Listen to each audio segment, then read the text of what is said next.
Nous sommes à 2 pas du Colisée, au pied du Campidoglio, juste à côté de la foule touristique.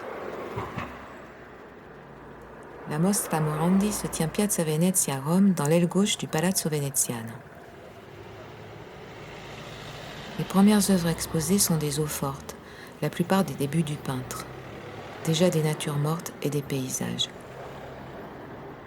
Lorsque les plaques gravées existent, elles sont exposées à côté des tirages.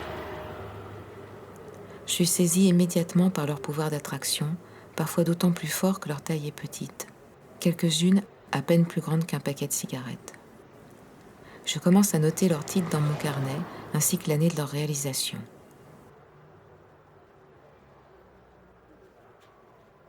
Natura morta con il cestino del pane, 1921. Grande natura morte con la lampada a destra, 1928. Natura morta di vasi su un tavolo, 1931. Casa a Grizzana, la strada bianca, anni 30. Natura morta circolare con bottiglia e 3 oggetti, 1946. Je m'arrête assez vite. Celles qui me frappent sont trop nombreuses pour que je me les rappelle toutes ensuite, même en ayant noté leurs titres sur mon carnet. Je tourne en rond de l'une à l'autre, un peu désorientée, dans l'espoir vain de les emmener avec moi, avant de découvrir la salle suivante. On y voit les dessins des années 50. Nature morte, matita su carta o punta d'argento, aquarelli. La Strada Bianca me saute de nouveau aux yeux, m'appelant de toute son atmosphère paisible de fin d'été, restituée d'un trait ou deux, pas plus. J'avance ensuite le cœur battant de salle en salle. Je passe devant Grizzana en 1927, au ciel bleu claquant, et encore la Strada Bianca en 41, si belle qu'on y est enfin, pour de bon.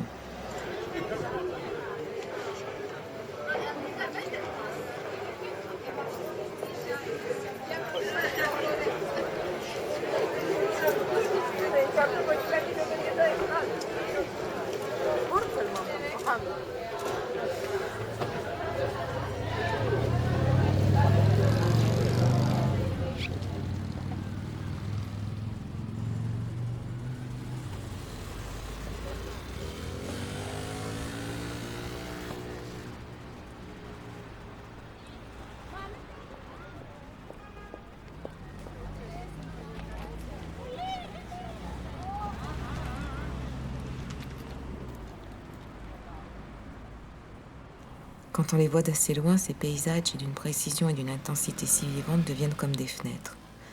L'une des fenêtres donne sur une vallée, l'autre sur un jour ou une saison. À Bologne, à l'hiver, estompe les couleurs du cortile di Via Fondazza. À Grizzana, l'été allume les bleus et les verts. À Ramaggio, le vent se lève soudain sur les collines. Plus loin, la Strada Bianca, toujours elle, poudroie sous la blancheur de l'après-midi. Pas un bruit. Juste un oiseau et de temps en temps une branche réveillée par un souffle d'air plus brûlant que les autres.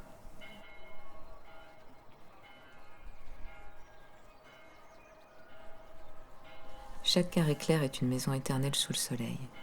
Promesse de fraîcheur dans ses entrailles, de douceur dans l'air plus léger du soir, lorsqu'on fête l'anniversaire des invités avec un bouquet de fleurs peintes. Ensuite, je ne note plus le nom d'étoiles. Elles s'appellent toutes pareilles et aucune ne se ressemble.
Dans une salle annexe, un film montrant Longhi, le critique d'art, lisant l'éloge qu'il a écrit pour son ami Giorgio, tout juste disparu en 1964.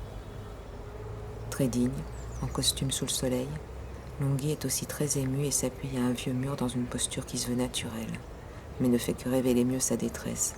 Ses efforts pour se contenir, presque à chaque mot, restent visibles malgré sa délicatesse. Il dit qu'à la tristesse d'avoir perdu son ami le plus cher s'ajoute celle de savoir qu'il ne verra plus jamais de nouvelles œuvres de lui. Moi, je voudrais le consoler, en lui disant que ce que je remarque et retiens le plus en regardant ses toiles ou ses dessins, c'est la vibration de l'instant exact où Morandi a posé l'œil sur les choses qu'il s'apprêtait à peindre. C'est même grâce à cela, j'imagine, qu'il peut parfois se permettre de les effacer pour ne représenter que l'air qui vibre autour d'elle. Tu n'as pas tout perdu, Longhi. La nouveauté, l'événement sans cesse renouvelé et unique, c'est ce qui se passe chaque fois qu'on regarde ses œuvres. C'est la rencontre entre l'instant exact où Morandi regardait ce qu'il peignait et le moment où notre regard croise le sien sur la toile.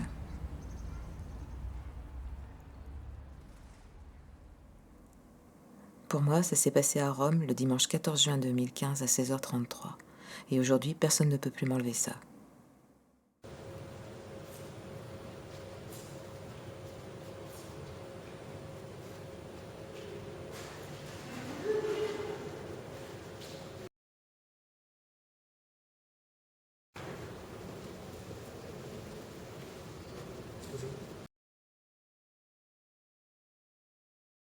La peinture de Morandi, en fait, c'est du cinéma.